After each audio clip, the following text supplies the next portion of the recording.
8 बजे तक तो आ ही जाओगे मेरे भाई। 8 बजे से पहले आना है।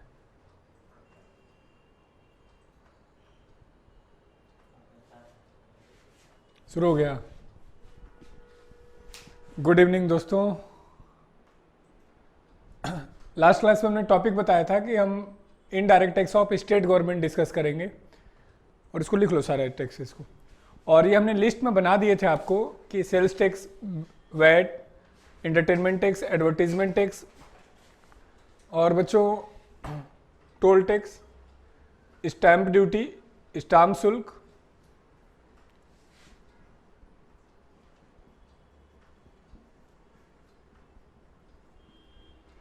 अगला जो है लग्जरी टैक्स, विलासिता कर,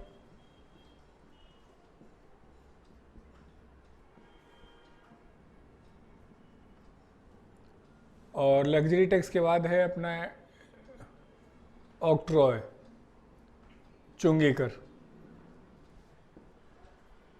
यह हमने टैक्स के पहली क्लास में जब लिस्ट बनाया था तो हमने इसको आपको डिस्कस कर लिया था। अब ये स्टेट गवर्नमेंट के टैक्स हैं, तो इसमें बच्चों कुछ लिखने की ज़रूरत नहीं है, सिर्फ सुनते रहना है। और वैसे भी जीएसटी आने के बाद इसमें से मोस्टली टैक्स खत्म कर दिए गए। जैसे सेल्स टैक्स, बिक्री कर क्या होता है बताओगे? सेल्स टैक्स किसे कहते हैं, बिक्री कर क्या होता है? सुना था सेल्स टैक्स, बिक्री कर क्या होता था? हाँ, जब कुछ चीज़ खरीदते थे तो उस पर जो टैक्स देते थे उसको कहते थे सेल्स टैक्स। यस। उसके जगह पे वैट आया था, वैल्यू एडेड टैक्स। जब जब कोई वस्तु बनती थी तो उसके प्रोसेसिंग में जो टैक्स लगता था उसको वैल्यू एडेड टैक्स कहते थे। ये भी खत्म हो गया, इसके जगह पे आया था, और ये भी जीएसटी में। इंटरटेनमेंट टैक्स क्या होता है? जब हम मूवी देखने जाते हैं, जैसे आपने अभी सुना होगा सुपर 30 मूवी को हमने टैक्स फ्री कर दिया है। कई बार हम बार में जाते हैं, कई बार हम कुमार विश्वास जैसे शो में जाते हैं, तो उन सब पे लगने वाले टैक्स को हम क्या कह रहे होते हैं? Entertainment tax. टोल टैक्स क्या होता है ये भी जस्ट डिस्कस करेंगे। एडवर्टीजमेंट टैक्स, विज्ञापन कर। हाँ, ये बताना चाहिए आपको।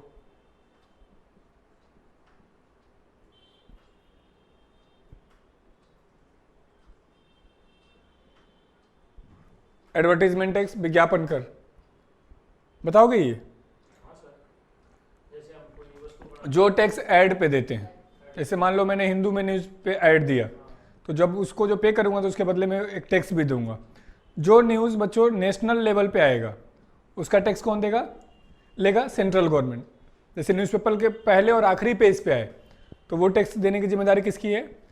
Central government. लेने की जिम्मेदारी सेंट्रल गवर्नमेंट की। लेकिन जो टैक्स जो ऐड स्टेट लेवल पे है, जैसे हरियाणा ईटीवी पे आ जाए, बिहार ईटीवी पे, राजस्थान ईटीवी पे, तो वो कौन लेगा? State government.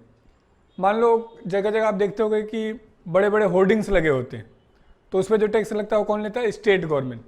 यानी एडवर्टीजमेंट टैक्स है तो मेनली स्टेट का, लेकिन दोनों लोग अपने अपने हिसाब से ले रहे होते हैं। स्टाम्प ड्यूटी, जब आप कोई प्रॉपर्टी परचेज करते हैं, है ना? हाँ,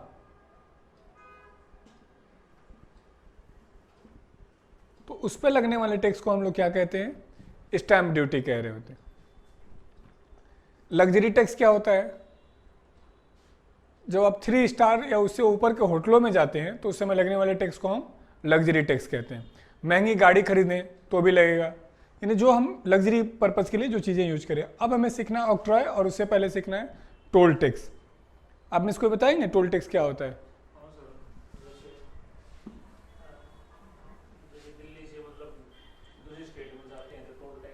दिल्ली से जब दूसरे स्टेट में जाते हैं तो टोल टैक्स लगता है। चलो ठीक है। और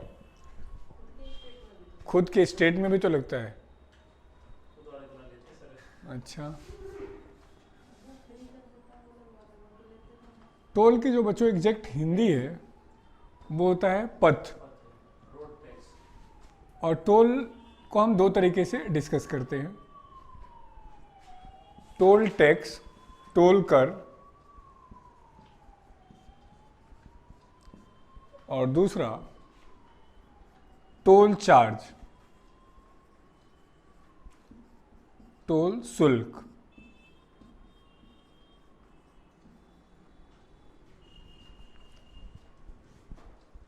क्लियर है? जब हम कोई रोड यूज करते हैं तो उस पर लगने वाले टैक्स को हम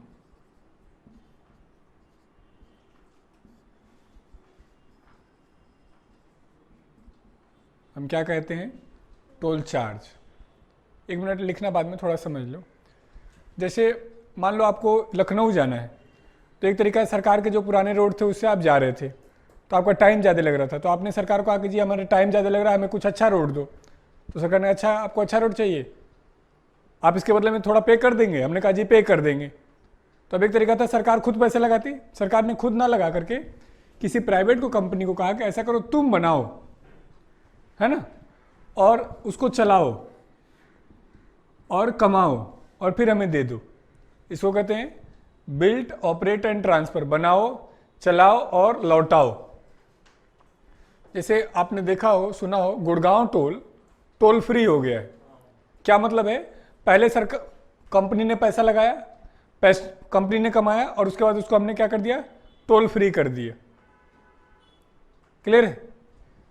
तो सरकार ने क्या किया, जब किसी प्राइवेट संस्था को दे दिया कि ऐसा करो तुम बना लो और तुम कमा लो और फिर हमें टोल फ्री हम कर देंगे।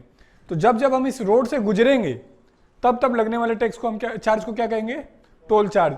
जो भी इस रोड से गुजरेगा वो सब कोई देंगे। सरकारी वाले या कुछ लोगों को छूट दे देते। टोल टैक्स क्या होता है? जब हम इंटर स्टेट ट्रांसपोर्टेशन करते हैं, दो राज्यों के बीच व्यापार करते हैं, तो उस पे लगने वाले चार्ज को हम क्या कहते हैं? Toll tax. लेकिन शर्त क्या है? बाई कॉमर्शियल व्हीकल, व्यावसायिक गाड़ियों से जब जाएंगे तब। यानी हम और आप अपनी गाड़ी से एक राज्य से दूसरे राज्य में जाएंगे तो हमें कोई टैक्स नहीं देना है। जैसे आप देखे होगा हरियाणा से जब दिल्ली आ रहे हो तो गाड़ी वाला रुक करके कुछ दे रहा होता है, जब ओला उबर के थ्रू जा रहे होते हैं, बस के थ्रू जा रहे होते हैं, रोडवेज के थ्रू। तो जो सामान्य बोलचाल में हम जिसको टोल टैक्स कह रहे हैं, वो टोल टैक्स तो हम देते ही नहीं, वो तो देता है कॉमर्शियल। हम दे रहे होते हैं टोल चार्ज। क्लियर है? टोल चार्ज और टोल टैक्स में क्या डिफरेंस है? ये पर बना लो। बच्चे सुलेख ना, क्या नाम बोली थी? साहिल। बच्चे पर देखना नीचे कमेंट क्या है, वहीं से दिख जाएगा बैठे बैठे तुमको साइड में। नहीं दिख रहा है? आँख कमजोर है तुम्हारा, थोड़ा सा उठ के चली जाओ फिर। अच्छा चलो ठीक है पढ़ो। रुक रुक के चल रही है। आवाज़ क्लियर आ रही है नहीं आ रही है ये बता दो। ये तो मैंने देख लिया था, कुछ कभी डिम हो रहा है, कभी हाई लाइट हो रहा है, कभी तेज हो रहा है। आवाज़ बस बता दीजिएगा आप लोग क्लियर आ रही है नहीं आ रही। ये लिख दिए?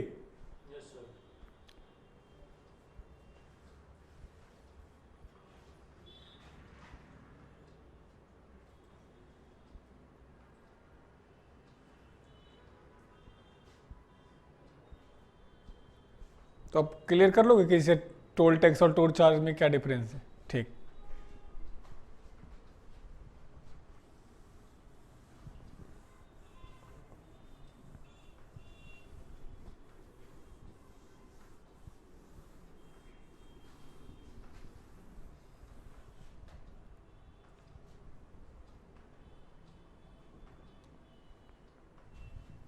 अब था बच्चों एक टैक्स और, ऑक्ट्रॉय, चुंगी कर।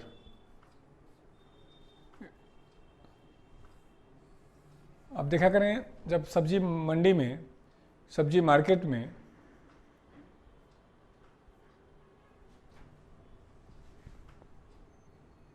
जब हम जाते हैं तो कोई ना कोई टैक्स ले रहा होता है, मतलब उनसे कुछ पैसे कलेक्ट कर रहा होता है, देखे होंगे दुकानों पे। तो वो एक्चुअली ऑक्ट्रॉय है। इसको हम एंट्री टैक्स भी कई बार कह देते हैं, प्रवेश कर। मेलों में कोई दुकान लगा रहा हो, किसी जगह पे बाजार में लगा रहा हो। कई बार हम इसे एलबीटी भी कह देते हैं, local body tax.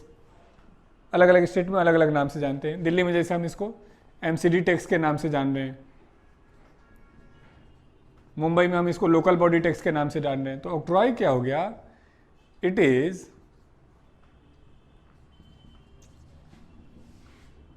implemented by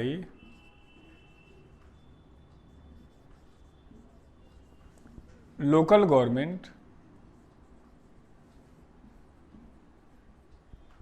in local market, स्थानीय सरकार के द्वारा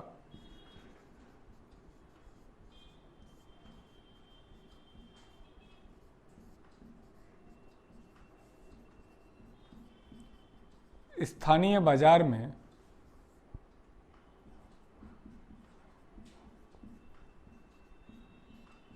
लगने वाला कर है।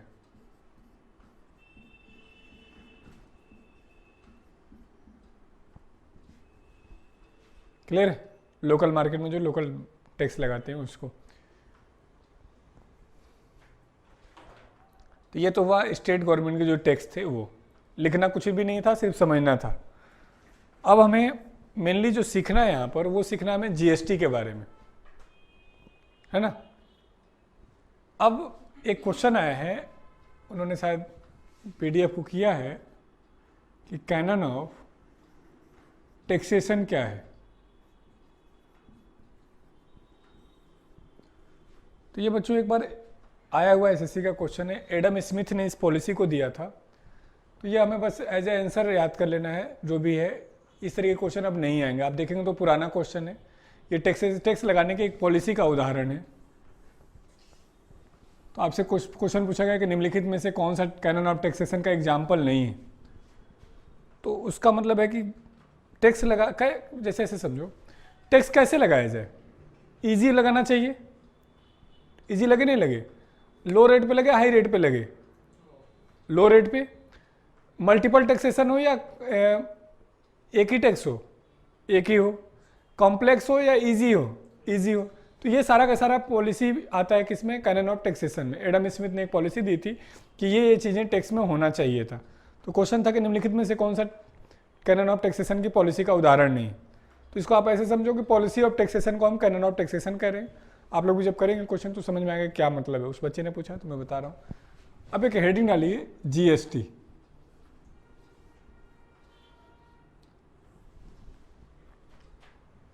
क्या फुल फॉर्म है बच्चों जीएसटी का? तुम लोग फुल फॉर्म भी नहीं बताओगे?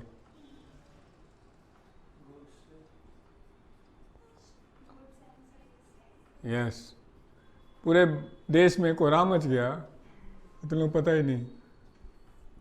वस्तु एवं सेवा कर।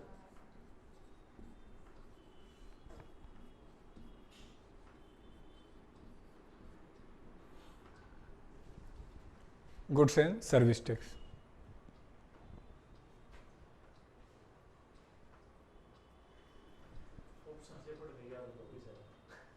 मेरे बच्चे इसमें भी ऑप्शन की जरूरत पड़ी तो बहुत गलत हो रही है। हाँ, ना फिर आप प्रेशर में बहुत ज़्यादा हो। हाँ, नहीं नहीं नहीं।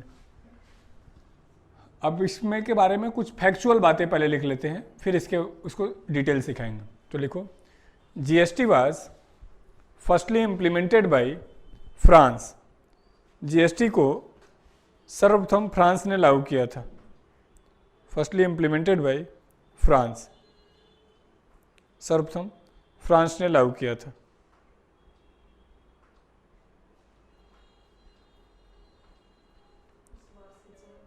हाँ, सीजीएल में 4 तरह के एग्जाम है। पहला क्वेश्चन है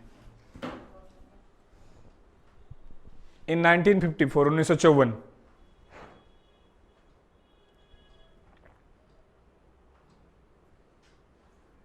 देखो, आपसे यूं ही सीखना है। आपसे जीएसटी पूछे या वैट पूछे कि वैट लागू करने वाला पहला देश कौन था, तो भी फ्रांस ही था। वैट ही जीएसटी है यदि मैं इन डिटेल बात करूं तो। जीएसटी का मॉडल जर्मनी ने, वैट का मॉडल जर्मनी ने दिया था। तो पूछा जीएसटी का मॉडल किसने दिया था? जर्मनी ने ही दिया था। वैट को सबसे पहले फ्रांस ने लागू किया, तो जीएसटी को सबसे पहले किसने? फ्रांस ने। वैट 1954 में लगा, तो जीएसटी भी कब लगेगा? 54। बेसिकली दोनों सेम ही हैं।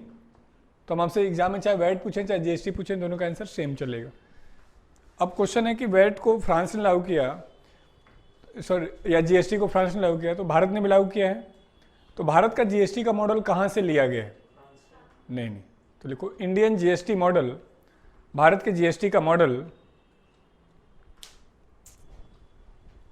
Indian GST model is taken from Canada. Bharat के जीएसटी का मॉडल कनाडा से लिया गया।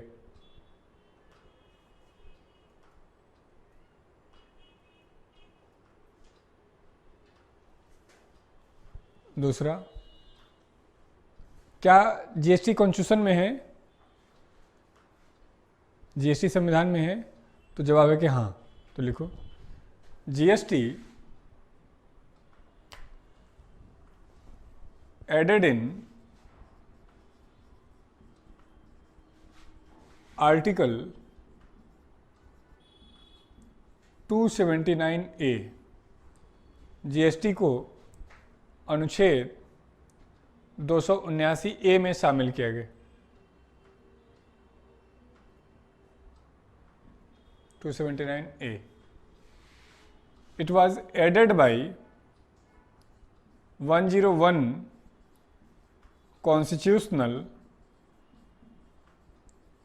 Amendment Act 2016। इसे 101वें संविधान संशोधन, इसे 101वें संविधान संशोधन अधिनियम से 2016 में शामिल किया गया। Added by 101 constitutional amendment act 2016, इसे 101वें संविधान संशोधन अधिनियम से 2016 में शामिल किया गया।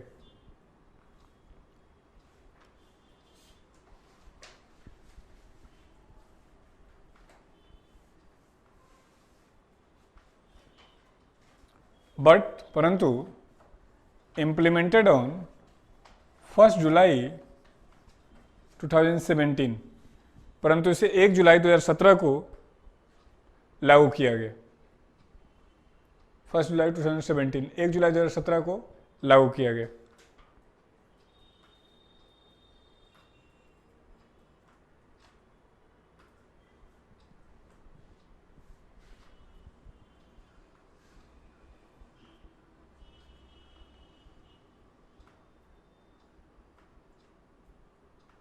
और लिखो और पॉइंट, लिखने से पहले एक दो बातें सीखो।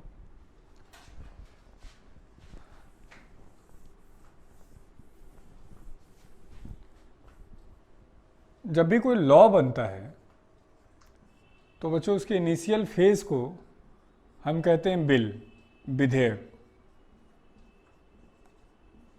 और जब ये बिल लोकसभा से पास होकर राज्यसभा जाता है या राज्यसभा से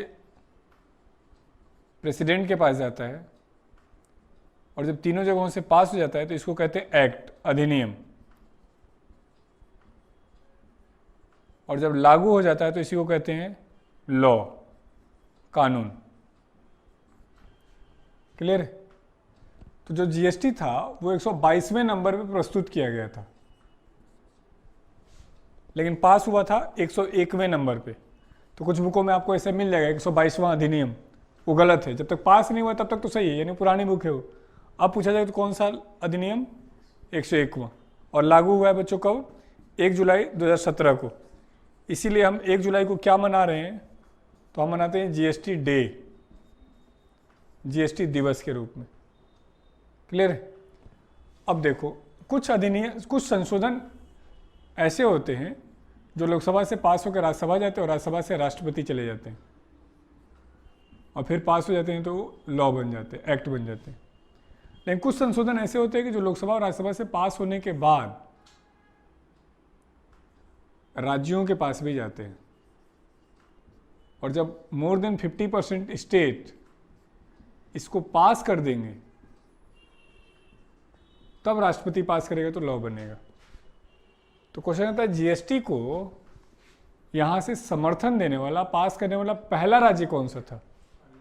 नहीं, तो लिख लो GST was firstly supported by Assam. GST को सर्वप्रथम समर्थन असम ने दिया था, सपोर्टेड बाय असम।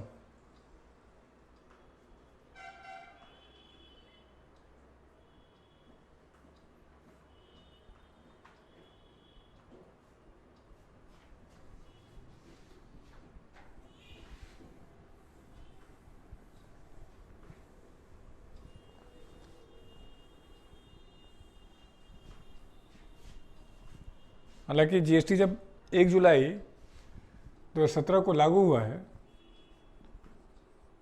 तो उससे पहले ट्रायल बेसिस पर तेलंगाना में इसे शुरू किया गया था। तो लिख लोगे, it was firstly implemented by Telangana, इसे सर्वप्रथम तेलंगाना ने लागू किया था।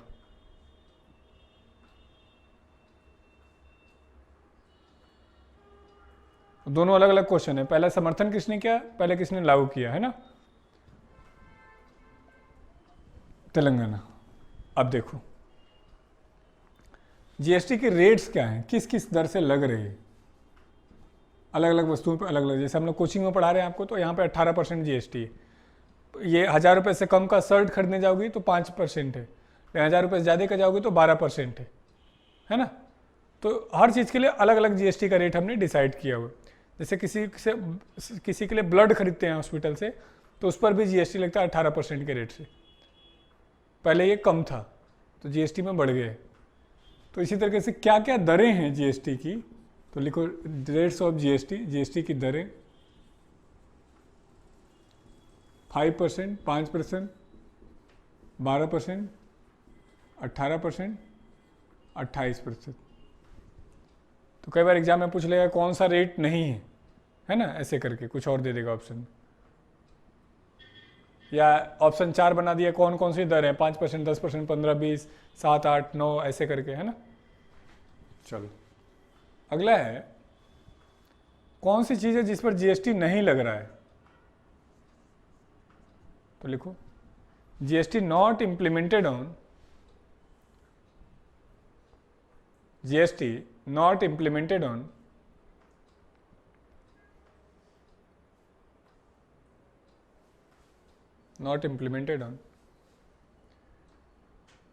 पेट्रोलियम प्रोडक्ट, पेट्रोलियम उत्पाद, जीएसटी को पेट्रोलियम उत्पाद एंड तथा एल्कोहलिक प्रोडक्ट, एल्कोहलिक उत्पाद पर नहीं लगाया जा रहा है। एल्कोहलिक प्रोडक्ट, एल्कोहलिक उत्पाद पर नहीं लगाया जा रहा है।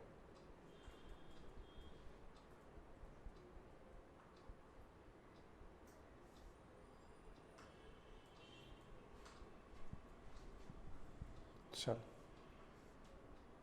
और जीएसटी को लागू करने के लिए रिकमेंड किसने किया था, तो लिख लेंगे जीएसटी वाज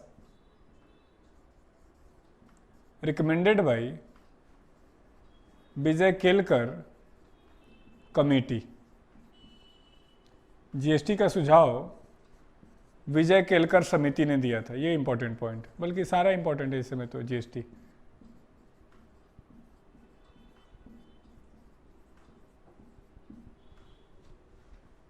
रिकमेंडेड बाय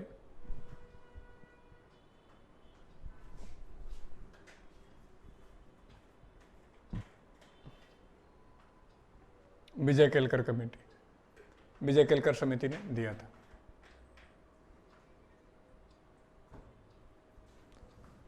और जीएसटी कब, कहाँ, कैसे, किस रेट से, किस कमेटी ने रिकमेंड किया था। आपके मन में और कोई क्वेश्चन हो जीएसटी से रिलेटेड, जीएसटी से रिलेटेड आपके मन में कोई क्वेश्चन आ रहा हो, क्योंकि अभी तक ध्यान से देखो तो अभी मैंने ये नहीं सिखाया जीएसटी होता क्या है, मैंने उसकी फैक्चुअल पॉइंट पे बात की है। उसके अलावा कुछ और पूछना चाहते हो आप जीएसटी में, आपके मन में आता हो सर ये इसके बारे में बताओ।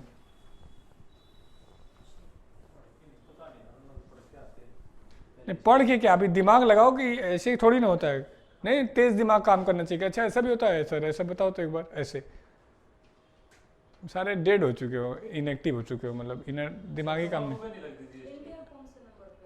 हाँ, जीएसटी लागू करने वाला भारत का कौन सा स्थान है? गुड, नोट करके लिखो। Tobacco is a single product, तंबाकू एकमात्र उत्पाद है जिस पर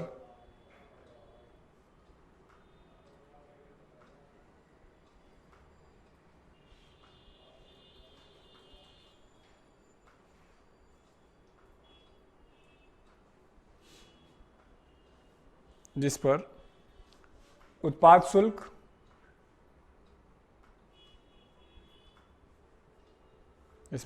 शुल्क और जीएसटी दोनों लगाया जा रहा है। Tobacco is a single product which is implemented on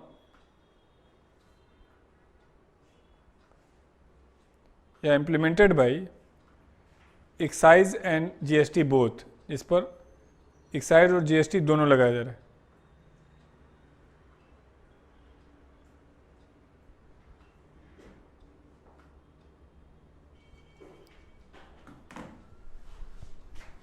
Bharat का बच्चों जीएसटी लागू करने में 161वां स्थान है।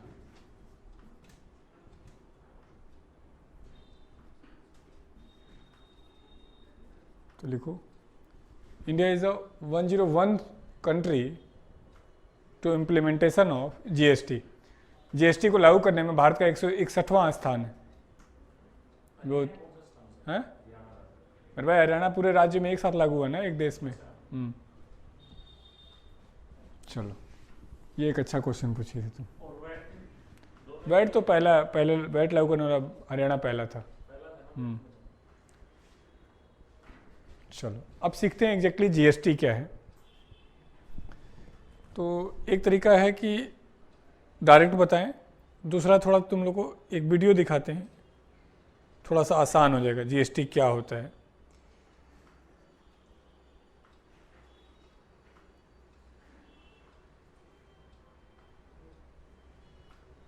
तुम लोग को भी दिखेगा, शायद दिख जाएगा मोबाइल में। चलो,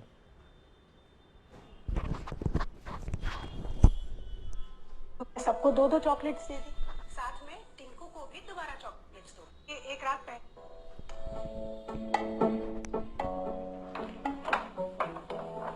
कल मेरे बेटे ने मुझसे पूछा कि मामा जीएसटी क्या होता है। अब मैंने सोचा कि मैं बहुत सिंपल तरह से उसे बताऊं, और मैंने उसको कुछ यूं समझाया कि मान लो तुम्हारा बर्थडे है और तुम्हें पता है कि क्लास में सारे बच्चों को तुम्हें जाके चॉकलेट देनी है।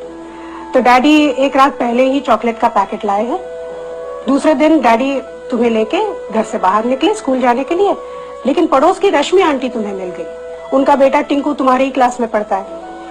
रश्मि आंटी ने तुम्हें हैप्पी बर्थडे विश किया, तो तुमने एक चॉकलेट निकाल के उन्हें दे दी, साथ में टिंकू को भी एक चॉकलेट थमा दी।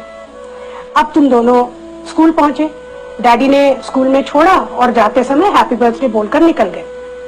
स्कूल के गार्ड ने यह बात सुनी, उसने फट से तुम्हें हैप्पी बर्थडे विश किया, तो तुमने एक चॉकलेट निकाल के गार्ड को दे दी। अब तुम स्कूल के अंदर पहुंचे, टीचर ने पूरे क्लास में अनाउंस कर दिया कि आज तुम्हारा बर्थडे है और तुम सबको 2-2 चॉकलेट्स दोगे। तुमने सबको 2-2 चॉकलेट्स दे दी, साथ में टिंकू को भी दोबारा चॉकलेट मिल गई। लेकिन तुम्हारा बेस्ट फ्रेंड गौरव आज एब्सेंट था, और स्कूल का रूल कुछ इस तरह से है कि अगर उसने छुट्टी की है तो उसे चॉकलेट नहीं मिलेगी। तो अब यूं समझ लो कि तुम्हारा बर्थडे जो है वो तुम्हारा बिजनेस है, और ये जो चॉकलेट्स हैं ये टैक्सेस हैं। रश्मि आंटी को तुमने लोकल टैक्स दिया, स्कूल के गार्ड को तुमने एंट्री टैक्स दिया, सारे बच्चों को तुमने दिया सर्विस टैक्स, और ये जो टिंकू है उसको सरचार्ज भी मिला। लेकिन गौरव, उसको बेचारे को कुछ भी नहीं मिला। तो ये थे मौजूदा टैक्सेस। अब जीएसटी क्या है? यूं समझ लो कि प्रिंसिपल ने एक नया रूल निकाला कि आज के बाद जिस भी बच्चे का बर्थडे होगा वो चॉकलेट का एक पैकेट सीधा प्रिंसिपल के कैबिन में जाके दे देगा। फिर ये प्रिंसिपल की रिस्पॉन्सिबिलिटी है कि वो चॉकलेट्स सारे बच्चों में, स्टाफ में और टीचर्स में बांटे।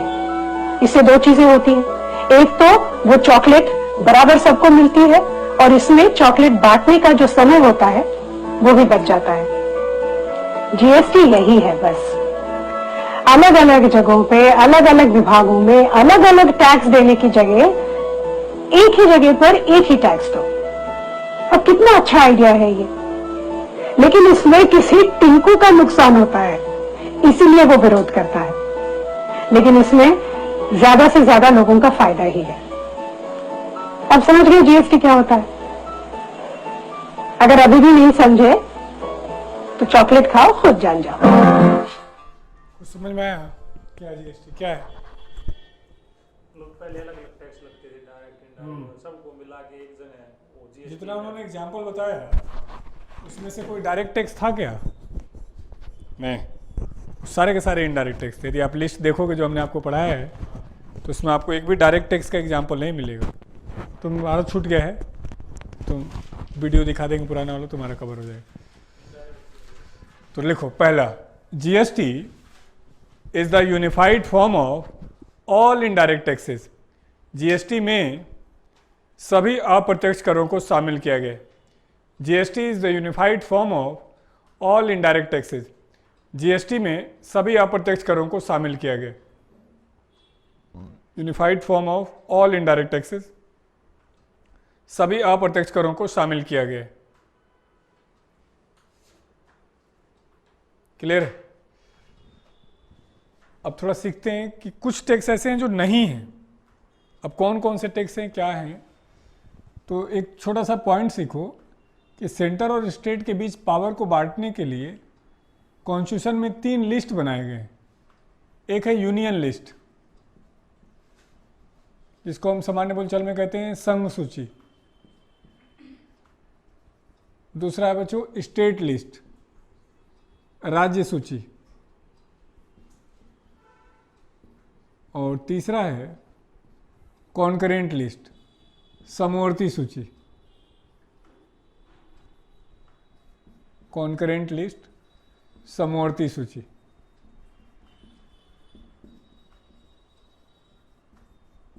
जो मुद्दा यूनियन लिस्ट में लिखा होता है उस पर लॉ कौन बनाएगा? Central government. जैसे बैंकिंग का लॉ सेंट्रल, इंश्योरेंस का लॉ सेंट्रल, फॉरेन रिलेशन का लॉ सेंट्रल, मनी का काम सेंटर। कुछ काम ऐसे जो राज्य को करना है, जैसे रोड, आर्मी किसकी है? सेंटर की। लेकिन पुलिस किसका है? स्टेट का है। फ्लाइट का कोई लॉ बनेगा तो सेंटर, लेकिन रोडवेज का लॉ होगा तो स्टेट। इसी तरीके से हेल्थ का काम स्टेट का है, मार्केट बाजार लगाने का काम स्टेट का है, लोकल पंचायत का काम स्टेट का है। लेकिन बच्चों कुछ रेलवे पुलिस सेंट्रल गवर्नमेंट का है। रेलवे पुलिस राज्य सूची में है। अच्छा, रेलवे, ठीक है ठीक है, हाँ ठीक है। अब कुछ काम ऐसे हैं जो दोनों के पास है, जैसे एजुकेशन। नहीं, आप सुनते होंगे सीबीएसई बोर्ड भी है, यूपी बोर्ड भी है। आप सुनते होंगे एम्प्लॉयमेंट, रोजगार, दोनों को देना है। आप सुनते होंगे मैरिज का लॉ, आप सुनते होंगे डाइवोर्स का लॉ, पॉपुलेशन कंट्रोल का लॉ। ये सारा का सारा क्या है? कॉन्करेंट लिस्ट में। तो आगे हम डिटेल पढ़ाएंगे पॉलिटी में। अभी के लिए पावर को जो बांटा गया वो 3 लिस्ट के आधार पे बांटा गया है। अब इसमें हमें क्या सीखना है कि जो हमने टैक्स बताया है उसमें से कुछ टैक्स ऐसे होंगे जो यूनियन लिस्ट में होंगे, कुछ स्टेट में और कुछ कॉन्करेंट में। तो अभी हम सिर्फ किस टैक्स की बात करेंगे बच्चों? इनडायरेक्ट टैक्स की। तो साथ के साथ बनाओ तो एक बार, अप्रत्यक्ष कर। इनमें से कुछ टैक्स हमारे पास यूनियन लिस्ट में है, संघ सूची में।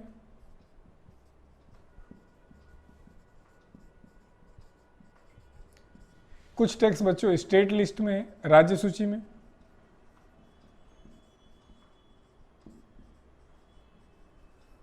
और कुछ है कॉन्करेंट लिस्ट में, समवर्ती सूची में।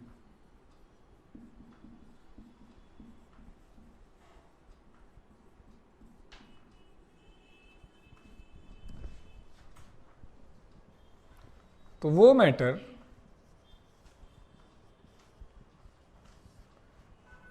जो यूनियन लिस्ट में है, जैसे एक्साइज ड्यूटी, उत्पाद शुल्क,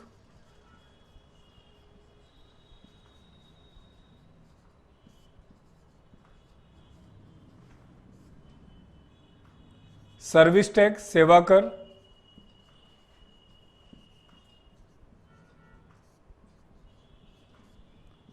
कस्टम ड्यूटी, सीमा शुल्क,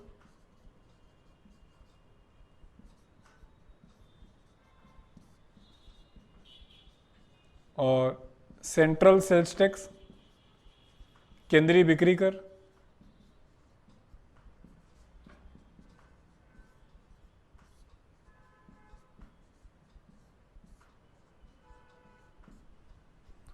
और राज्य सूची में हमने सीखा था एडवर्टीजमेंट टैक्स,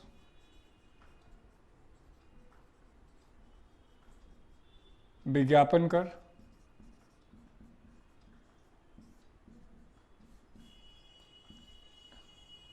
ट्रांसपोर्टेशन टैक्स, परिवहन कर,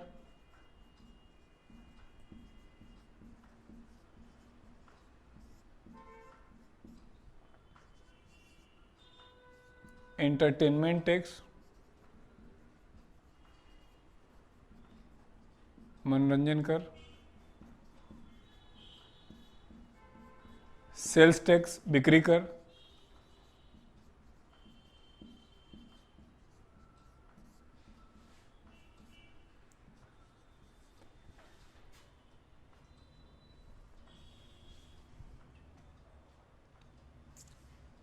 कॉन्करेंट लिस्ट में बच्चों एक ही टैक्स है, स्टैंप ड्यूटी, स्टैंप शुल्क,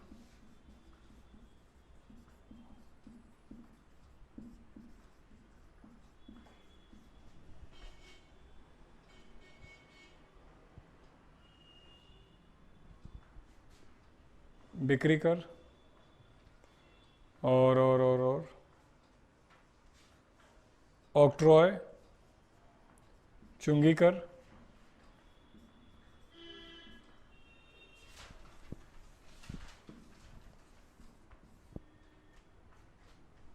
और क्या था, टोल टैक्स, टोल कर, लग्जरी भी है क्या सर? हाँ वेट भी है। वैट कॉन्सेशन में नहीं, इसलिए वो नहीं लाएंगे। लग्जरी टैक्स, विलासिता कर,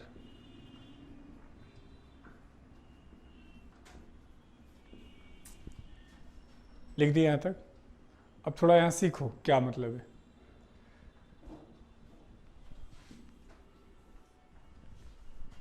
इतने इनडायरेक्ट टैक्स हैं, तो हमारा यहाँ पे क्वेश्चन क्या बनेगा, कौन कौन सा जीएसटी में है, कौन कौन सा नहीं है। तो बच्चे लिख ली, तो हमने एक एक टैक्स आपको सिखा रखा है, कौन सा क्या है आपको छूटा हुआ है। तो देखो इन दोनों को मिला करके बना है CGST, सेंट्रल जीएसटी। लिखना मतलब ये तो पहले एक बार समझो। इन चार को मिला करके बना है SGST, स्टेट जीएसटी, राज्य जीएसटी। अब ध्यान से देखो तो, और इसको इसके जगह पे एक नया टैक्स शुरू हो गया IGST। IGST क्या है, इंटीग्रेटेड जीएसटी, समेकित। तब ध्यान से देखो तो जीएसटी में कौन कौन सा टैक्स नहीं शामिल हो रहा है, स्टाम्प ड्यूटी नहीं हो रहा है, ऑक्ट्रॉय नहीं हो रहा है, टोल टैक्स नहीं हो रहा है, लग्जरी टैक्स नहीं हो रहा है, और कस्टम ड्यूटी नहीं हो रहा है। तो ये भी तो क्वेश्चन बनेगा। तो एक बार ऐसे लिखो और उसके बाद लैंग्वेज में लिखेंगे।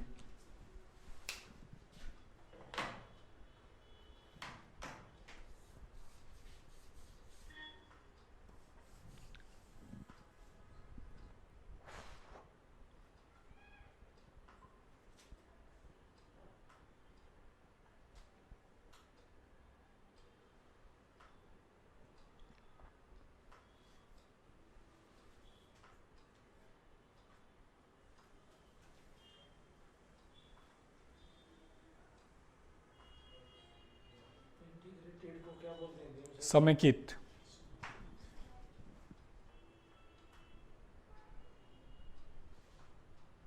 आपको याद हो सेंट्रल सेल्स टैक्स क्या था, जब दो राज्यों के बीच व्यापार होता था तो उसी में लगने वाले टैक्स को हम क्या कहते थे, सेंट्रल सेल्स टैक्स। देता कौन था, वो राज्य जो वस्तुओं को खरीद के लेके जाता था, और लेता कौन था, वो राज्य जो वस्तुएं बना रहा था। इस बार कहा गया कि जो देगा कौन, जो वस्तु खरीद के लेके जाएगा। जैसे मान लो हरियाणा में घड़ी बना, यूपी का कोई व्यक्ति खरीद के लेके जा रहा है, तो यूपी का वो व्यक्ति देगा टैक्स किसको, हरियाणा सरकार को। तो पहले सारा का सारा पैसा कौन रखता था, हरियाणा सरकार, यूपी को कुछ नहीं मिलता था। अब कहा गया कि नहीं, जो यूपी का व्यक्ति दिया है, किसको दिया, हरियाणा सरकार को। जितना पैसा आया है उसका कुछ पैसा हमें देना है किसको, यूपी गवर्नमेंट को, और कुछ पैसा देना है हरियाणा सरकार को। ये जिम्मेदारी किसकी होगी, हरियाणा को, मतलब जिसको टैक्स मिला है, और वो कुछ क्या है 50-50।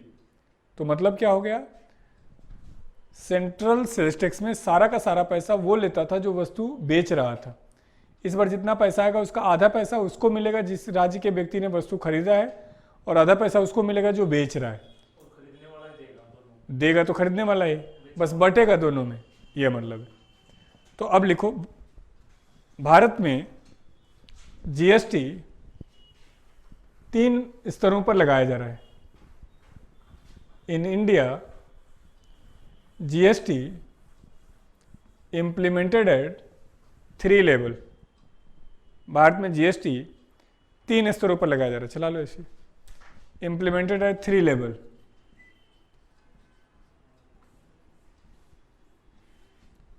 IGST, CGST और SGST। जनरली हम और आप जो टैक्स दे रहे हैं कि क्या दे रहे होते हैं, CGST और SGST। IGST कब लगेगा, जब 2 राज्यों के बीच में कोई व्यापार होगा तब। तो SSC के लेवल पे या किसी कई एग्जाम, मतलब जो भी आप एग्जाम देने जा रहे हैं, स्टेटमेंट बेस क्वेश्चन, यूपीएससी में स्टेटमेंट बेस, नॉर्मल एग्जाम में फैक्चुअल पूछ लेगा कौन सा जीएसटी नहीं लगाया जा रहा है, और कर देगा RGST या कोई भी ऐसा PGST, है ना। तो हमें ये पता हो कि कौन कौन से लग रहे हैं, तो हम बता पाएंगे कौन सा नहीं लग रहा है। क्लियर है। तो ये तो एक छोटा सा पॉइंट था कि जीएसटी क्या है, क्यों है, कैसे है, कब लगा, किस राज्य ने लगाया, किस देश ने लगाया, जीएसटी कितने लेवल पे लग रहा है, क्या क्या रेट है। अब है इस चैप्टर का एक पॉइंट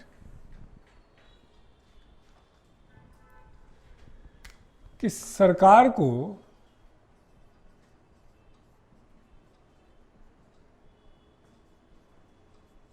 कितना पैसा किससे आ रहा है।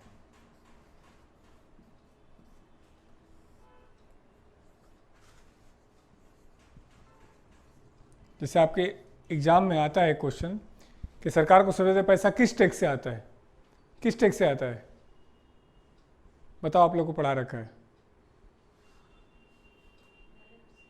डायरेक्ट से तो आ रहा है, लेकिन डायरेक्ट में कौन सा टैक्स,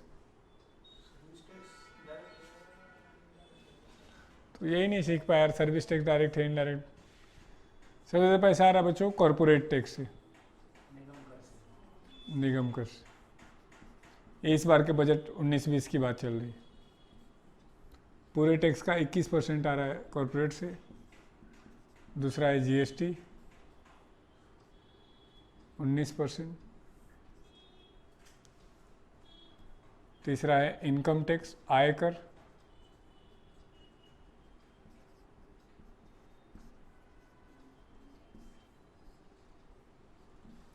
%16,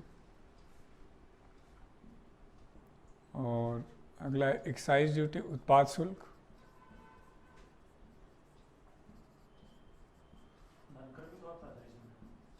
धनकर खत्म हो गया मेरे भाई, लिखवाया है तुमको यार, पढ़ते तो नहीं है ना। एक्ट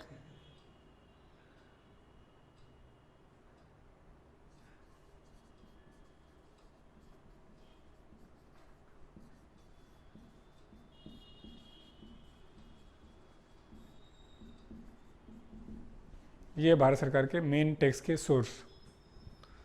तो ये क्वेश्चन है सबसे ज़्यादा टैक्स किससे आता है, तो आप बता देंगे कॉर्पोरेट टैक्स से आ रहा है। और दूसरा आ सकता है कि टैक्स लगाने का क्रम क्या है, सबसे ज़्यादा इससे, है ना। शुरू के 5 बता दिए, बल्कि ये हटा के पूछ लेगा निम्नलिखित में सबसे ज़्यादा पैसा किससे आ रहा है, ये दोनों हटा के पूछ ले सबसे ज़्यादा पैसा किससे आ रहा है ना।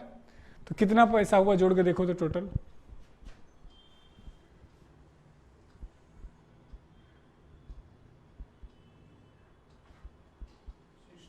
68%। यस। तो देखो सरकार को 100% जो पैसा आता है 100 रुपया, उसमें से टैक्स से कितना आ रहा है 68। बाकी जो 32 आया वो कहाँ से आया, कैसे आया, वो मैं बजट वाले चैप्टर में सिखाऊंगा। मैं ये भी सिखाऊंगा कि सरकार का पैसा कहाँ खर्चा होता है। तो टैक्स का जो हमारी तरफ से पढ़ाने का था वो हमने ख़त्म कर दिया टैक्स चैप्टर। लेकिन अब आप जब डाउट करेंगे, जैसे आपको क्वेश्चन दे दिए जाएंगे तो आप एक एक क्वेश्चन डिस्कस करेंगे, कहाँ दिक्कत है उसको हम अगली क्लास में आपके साथ डिस्कस करेंगे। आज आप लोग भी ले लेना और ऑनलाइन वाले को दे ही देंगे। अब एक नया चैप्टर शुरू करते हैं। ये अपना पहला चैप्टर कंप्लीट हो गया। इकोनॉमिक्स का।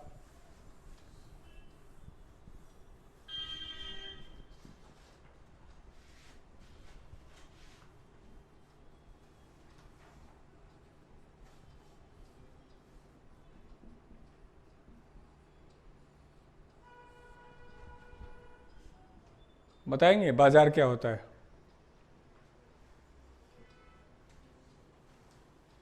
जहाँ पे सर तैयार माल मतलब आता है और बिक्री होती है उसकी खरीदा और सही बात है। यस, खरीदी और बेची जाती है। देखो पहले कहते थे एक ऐसा जगह जहां क्रेता और विक्रेता मिलते हो, सेलर और बायर मिलते हो। लेकिन ये कब सही था? जब हमारे पास ऑनलाइन मार्केटिंग नहीं था। अब मिलना जरूरी नहीं है, अब सीधे प्रोडक्ट का ट्रांसफर हो जाता है। जैसे मान लो आपको कोल्हापुरी चप्पल खरीदना है, तो पहले क्या था, आप कोल्हापुर जाते थे तब खरीद पाते थे, नहीं पूरी ज़िंदगी हो सकता है मौका ही ना मिले तो नहीं खरीद पाते थे। अब आपने क्या करना है, एक क्लिक करना है और कोल्हापुर चप्पल आपके तक पहुंच गया। इससे किसको फायदा हुआ? बायर को सस्ता हो गया और इजीली मिल गया। सेलर को क्या हुआ? फायदा हुआ, नुकसान हुआ? हाँ, क्या नुकसान हो गया? सर कम में बेची उसने। कम में क्यों बेची? हाँ, उसका फायदा हो गया। पहले उसका मार्केट सिर्फ कोल्हापुर तक था। अब जैसे अपने पास जो ऑनलाइन में बच्चे हैं, कुछ पटना से भी हैं और कुछ कोलकाता से भी हैं, और एक बच्ची है वो शायद फिनलैंड में रहती है, उसका पति वहाँ जॉब करता है, तो वो वहाँ पे 2 साल के लिए गई है।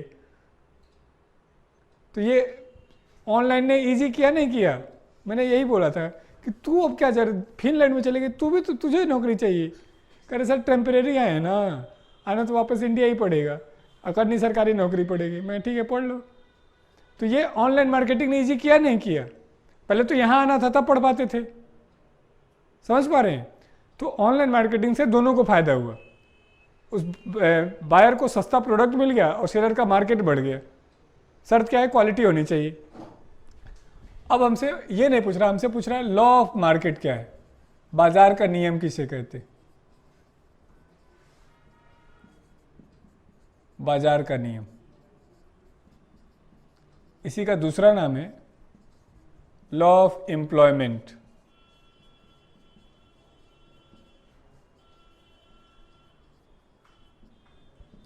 रोजगार का नियम।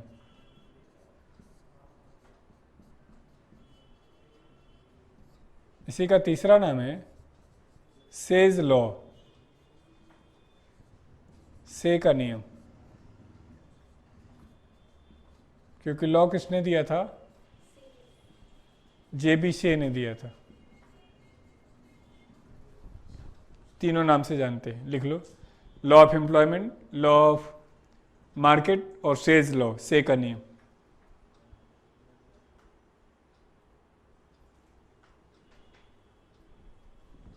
बताओगे तीनों में से किसी के बारे में? क्या है लॉ ऑफ मार्केट, क्या है लॉ ऑफ एम्प्लॉयमेंट, क्या है सेज लॉ, क्या है? सुना है कभी? से का नियम पढ़ा भी है? बताओ क्या कहता है? इतना बड़ा है शेरा नियम किसी ने दिया था। अच्छा, ये कोई बात हुई? किसी का नियम? दे रखी ना सर किसी को। हाँ, मतलब जो क्वेश्चन देते हैं ना उसमें भी दे रखी। आप पूछे सिंह का नियम किसने दिया और नाम ऑप्शन में गौरव सिंह है ना, तो लोग बता ही देंगे ये। सर मुझे ऐसे ही लगा था, कल तूने लिख दिया हाँ। से। ये कहते हैं supply creates it's on demand. आपूर्ति अपनी मांग स्वयं निर्मित करती है।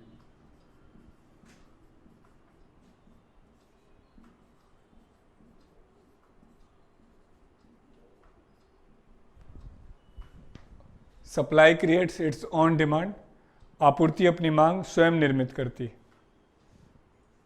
सही बात है। सप्लाई से डिमांड होता है, डिमांड से सप्लाई होता है?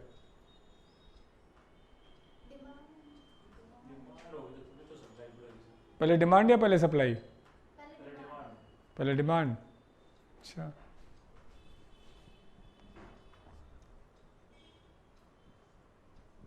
पहले डिमांड या पहले सप्लाई? कैसे? कोई पहले मांगेगा ही नहीं तो देगा कैसे, अगला क्या चाहिए इसको। अच्छा चलो ये बताओ, पहले मैगी आया या पहले डिमांड हुआ? पहले मैगी आया। ऐसा हुआ कि वो जाकर दुकान पे कि भैया कुछ वो दे देना 2 मिनट में तैयार हो जाए, ऐसे ऐसे होना चाहिए, उन्होंने कहा ठीक है 1 साल बाद आना, ऐसा तो नहीं हुआ होगा? पहले गए बोले भैया वो देना जो 2 मिनट में तैयार हो रहा था, उन्होंने कहा मैगी अपना, हाँ मैगी। तो पहले क्या हुआ? सप्लाई। पहले टच स्क्रीन मोबाइल आया तब डिमांड हुआ, डिमांड हुआ तब आया? पहले टच स्क्रीन मोबाइल आया तो हमने डिमांड किया, यानी पहले क्या हो रहा है? सप्लाई, तब हो रहा है डिमांड। हाँ, सप्लायर ये सोचता है कि डिमांड सप्लाई किस चीज़ की जाए ताकि डिमांड बनी रहे। अब मैं क्या चाह रहा हूँ? ऑक्सीजन का बिजनेस करना चाह रहा हूँ, तो ये बिजनेस है? नहीं, ये पागलपन है, क्योंकि अभी ऑक्सीजन के बिजनेस का कोई लॉजिक नहीं है। लेकिन मैं 5 साल बाद यही सोचूं तो ये बिजनेस होगा। यानी सप्लायर को ये भी समझना हो किस चीज़ की सप्लाई करूं। ये तो नॉर्मल एग्जांपल था, इकोनॉमिक्स के पॉइंट ऑफ व्यू से देखो, जब हम सप्लाई करते हैं तो कुछ लोगों को जॉब मिलती है, रोजगार नहीं, और रोजगार होता है तो लोगों को इनकम होती है, आय, और इनकम होती है तो लोग डिमांड करते हैं। तो पहले क्या हुआ बच्चों? सप्लाई, फिर क्या होगा? डिमांड बना।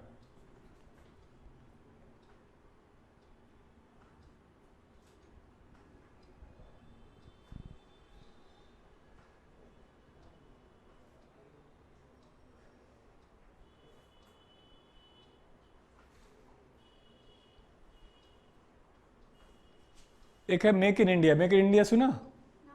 नाम सुना? क्या कहता है make in India? Modi ji का प्रोजेक्ट है ये make in India.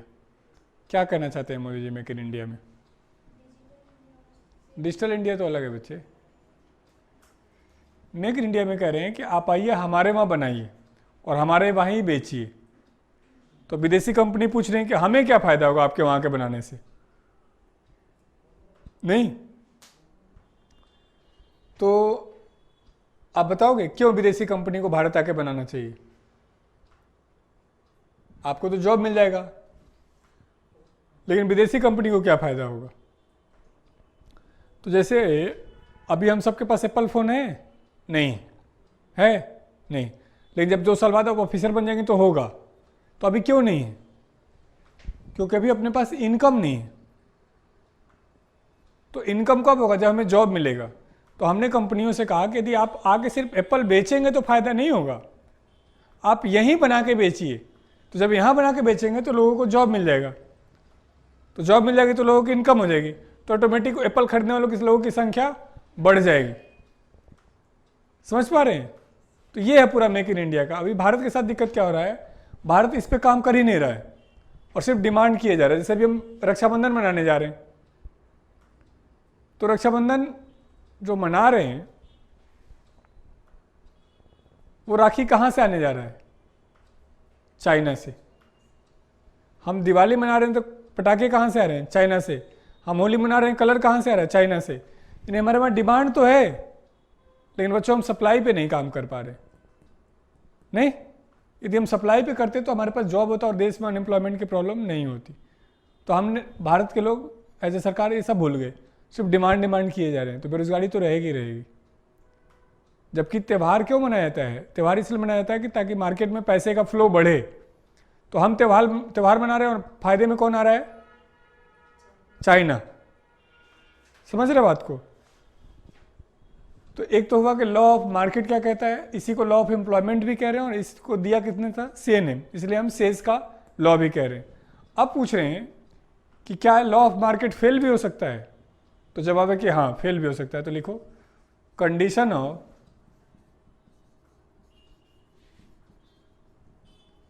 Failure of market, बाजार के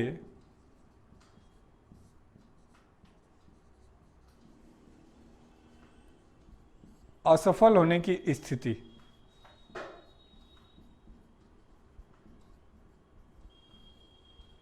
condition of failure of market, बाजार के असफल होने की स्थिति।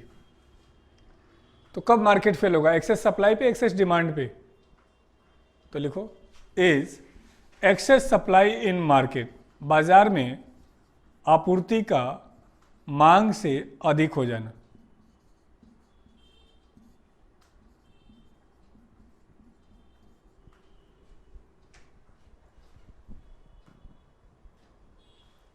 तो इस सिचुएशन को हम क्या कहते हैं?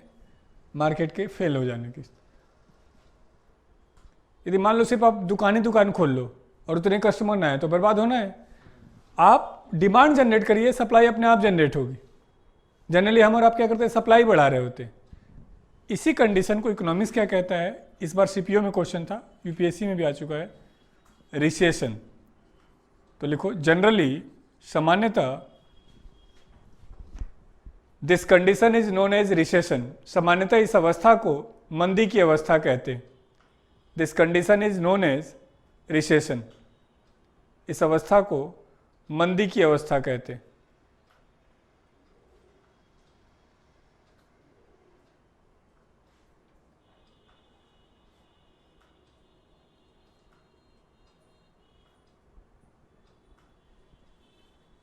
क्लियर है?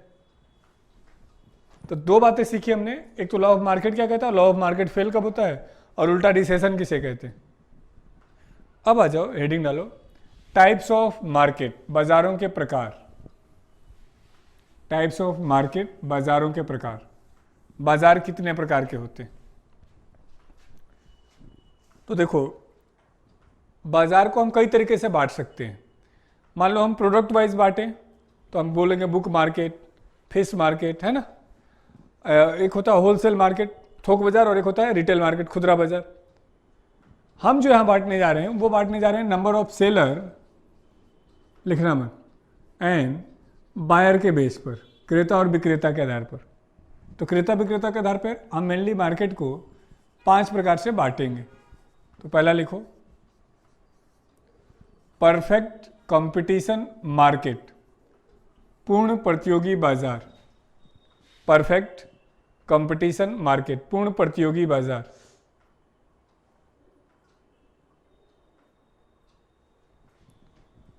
परफेक्ट कंपटीशन मार्केट, पूर्ण प्रतियोगी बाजार। दूसरा, मोनोपोली मार्केट, एकाधिकार बाजार।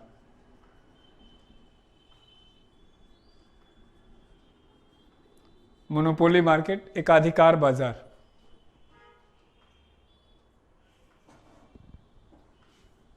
दूसरा, ओलिगोपोली मार्केट, नहीं, अगला लिखो, मोनोपोलिस्टिक मार्केट, एकाधिकृत बाजार या एकाधिकारी बाजार। मोनोपोलिस्टिक या एकाधिकारी बाजार। ओलिगोपोली मार्केट, अल्पाधिकार बाजार। ओलिगोपोली मार्केट, अल्पाधिकार बाजार।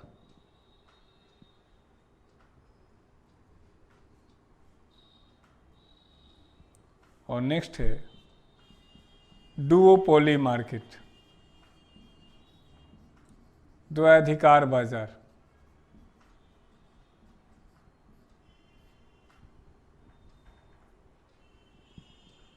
डुओपोली मार्केट, द्वैधिकार बाजार।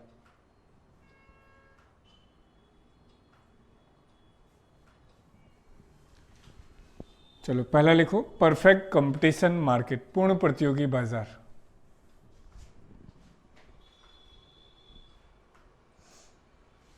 कुछ बताएंगे आप लोग इसके बारे में, पूर्ण प्रतियोगी बाजार के बारे में कुछ आइडिया हो?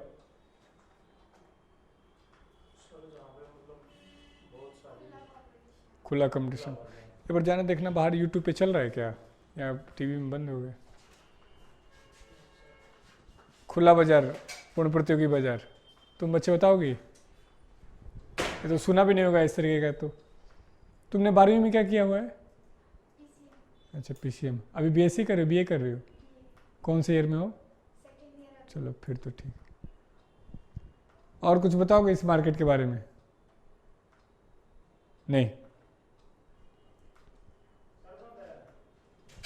यूट्यूब पे भी बंद है? हाँ क्या चल क्या रहा है यूट्यूब पे? मुझे जो वो दिख रही है वो इधर वाली थी ना वो हाँ बंद पड़ी है। स्क्रीन ही बंद है, हाँ कंप्यूटर ही बंद है, हाँ स्क्रीन ही बंद है। मतलब कंप्यूटर ऑफ है। हाँ हाँ सर यूट्यूब नहीं चल रहा है क्या? अच्छा बाद में डालेंगे। एक बार किसी के मोबाइल में चला के देखो 5G पे चल रहा है क्या क्लास? यहाँ से तो नहीं, यहाँ तो लॉग आउट हो गया, यहाँ छोड़ दो। किसी के मोबाइल में जिसके 5G डाउनलोड हो उसमें देख लो। हाँ चलो लिखो पहला point, large number of seller and buyers, क्रेता और विक्रेता की बड़ी संख्या। Large number of seller and buyers, क्रेता और विक्रेता की बड़ी संख्या। नीचे वाले में देख लो, क्रेता और विक्रेता की बड़ी संख्या। नहीं अच्छा ये लोग था क्या?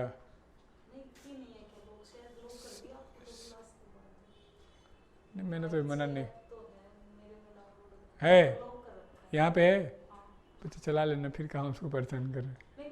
नहीं लॉक नहीं है, नहीं नहीं लॉक नहीं। क्रेता विक्रेता की बड़ी संख्या। अगला, दे प्रोड्यूस होमोजीनियस प्रोडक्ट, वे समजातीय वस्तुएं बनाते हैं। होमोजीनियस प्रोडक्ट, समजातीय वस्तुएं बनाते हैं।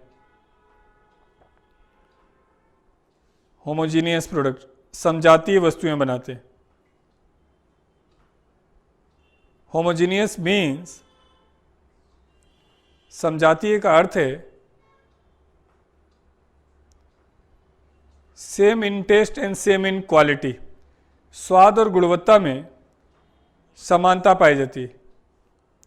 Same in taste and same in quality, स्वाद और गुणवत्ता में समानता पाई जाती है। Same in taste and same in quality, यानी प्रोडक्ट सेम है टेस्ट में भी और क्वालिटी में भी, और खरीदने वाले भी ज़्यादा हैं, बेचने वाले भी ज़्यादा हैं। तो बच्चों खरीदने बेचने वाले ज़्यादा कब होंगे? जब आने जाने पर रोक होगा या फ्री होगा? फ्री होगा। तो लिखो free entry and exit facility, स्वतंत्र आने जाने की सुविधा उपलब्ध है। Free entry and exit facility, स्वतंत्र आने जाने की सुविधा उपलब्ध है। Free entry and exit facility, स्वतंत्र आने जाने की सुविधा उपलब्ध है। खरीदने वाले ज़्यादा, बेचने वाले ज़्यादा, और आने जाने की एंट्री एग्जिट फ्री, और वस्तुएं सेम है। तो लोगों के पास ऑप्शन है नहीं खरीदने का। जैसे बेचने वाले ज़्यादा हों तो खरीदने वाले के पास ऑप्शन है, और खरीदने वाले ज़्यादा तो बेचने वाले के पास भी ऑप्शन है। तो जब किसी चीज़ के खरीदने या बेचने वाले ज़्यादा होते हैं तो वैसे प्रोडक्ट को हम कहते हैं सब्स्टिट्यूट या प्रतिस्थापक। नहीं तो लिखो प्रोडक्ट आर परफेक्ट सब्स्टिट्यूट, वस्तुएं पूर्ण स्थानापन्न है। प्रोडक्ट आर परफेक्ट सब्स्टिट्यूट, वस्तुएं पूर्ण स्थानापन्न है।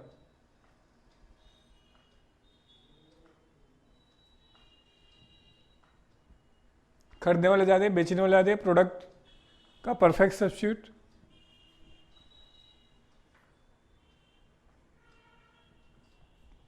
फ्री एंट्री एंड एग्जिट है ना, ये तो लिखवा ही चुके। अब एक वर्ड सीखना, एक वर्ड होता है फर्म, ये हमें कई बार जरूरत पड़ेगा इकोनॉमिक्स में, और एक वर्ड होता है इंडस्ट्री, उद्योग।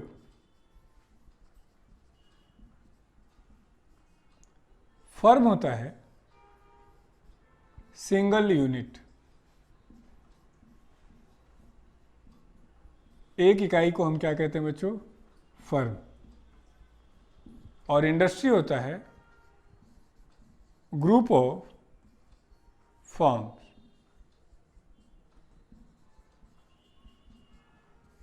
फर्मों का समूह। लिखने से पहले एक बार समझो। जैसे मैं कहूं जेट एयरवेज, जेट एयरवेज क्या होगा? फर्म होगा। लेकिन एयरलाइंस इंडस्ट्री हो गया। हम बोले तो वोडाफोन फॉर्म हो गया, टेलीकॉम इंडस्ट्री हो गया। क्लियर है? तो अब लिखो, और एग्जाम्पल जरूर लिख लेना इसका, वोडाफोन और इन टेलीकॉम।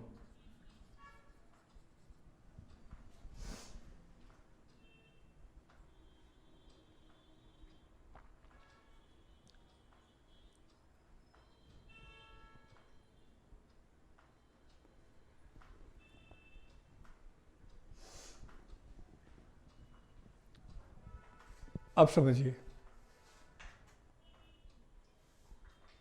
लिखो एक पॉइंट फिर देखते इस मार्केट में। अब ये तो अलग से बता दिया, हमेशा काम आएगा, इसकी अभी इस मार्केट से ज़रूरत नहीं थी, बस यूं ही सिखाया। अब इस मार्केट में क्या जरूरत है, तो लिखो इंडस्ट्री आर प्राइस मेकर। उद्योग कीमतों को निर्धारित करते हैं। Industry are price maker.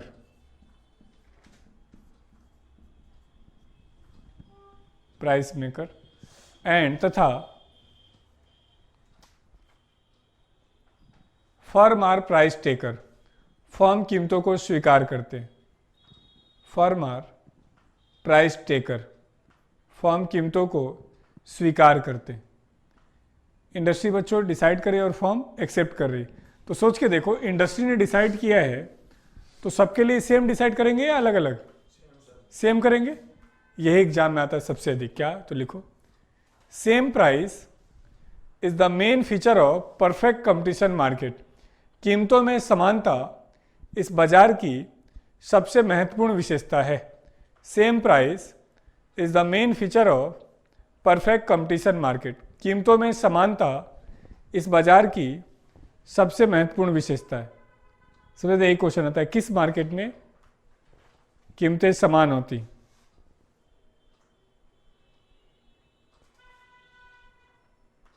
अगला, buyer have complete knowledge about market. क्रेता को बाजार की पूरी जानकारी है। Buyer have complete knowledge about market. क्रेता को बाजार की पूरी जानकारी है। Complete knowledge about market. क्रेता को बाजार की पूरी जानकारी। क्लियर? अब बायर को मार्केट का पूरा नॉलेज है और खरीदने बेचने वाले ज़्यादा हैं, फ्री एंट्री एग्जिट है, परफेक्ट सब्स्टिट्यूट है, सेम प्राइस है ना? अब इस हिसाब से इस मार्केट का एग्जाम्पल बताओ जहां ये सारे नियम फॉलो होते हो। सब्जी मार्केट। सब्जी मार्केट में बायर को पूरा नॉलेज होता है? सभी दुकानों पे सेम प्राइस होता है? नहीं। तो दूसरा एग्जाम्पल देखो, ये तो काम नहीं किया।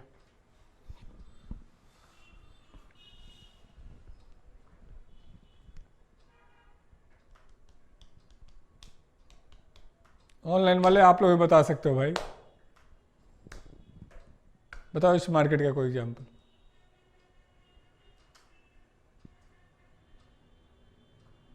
नहीं?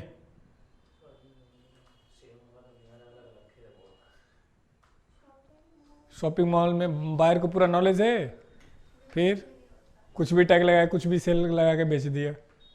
सारे कॉपी प्रोडक्ट बेच रहे हैं मॉल में और कल आजकल। तो बच्चों ऐसा कोई मार्केट नहीं है, ये इमेजनरी मार्केट है। बायर को कभी नॉलेज हो ही नहीं सकती, कभी कोई वस्तु सेम प्राइस की हो ही नहीं सकती, कभी कोई वस्तु परफेक्ट सब्स्टिट्यूट हो ही नहीं सकता, है ना? तो लिखो this market is imaginary market. यह बाजार काल्पनिक बाजार है।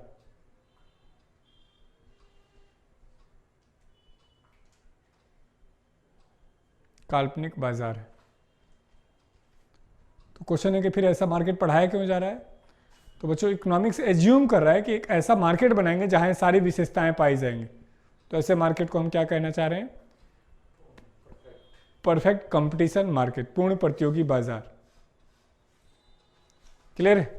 तो ऐसा कोई मार्केट सरवाइव नहीं करता रियल में, नहीं, कोई दिक्कत नहीं। तो ये था पहला मार्केट। अगला मार्केट हेडिंग डालो मोनोपोली मार्केट, एकाधिकार बाजार।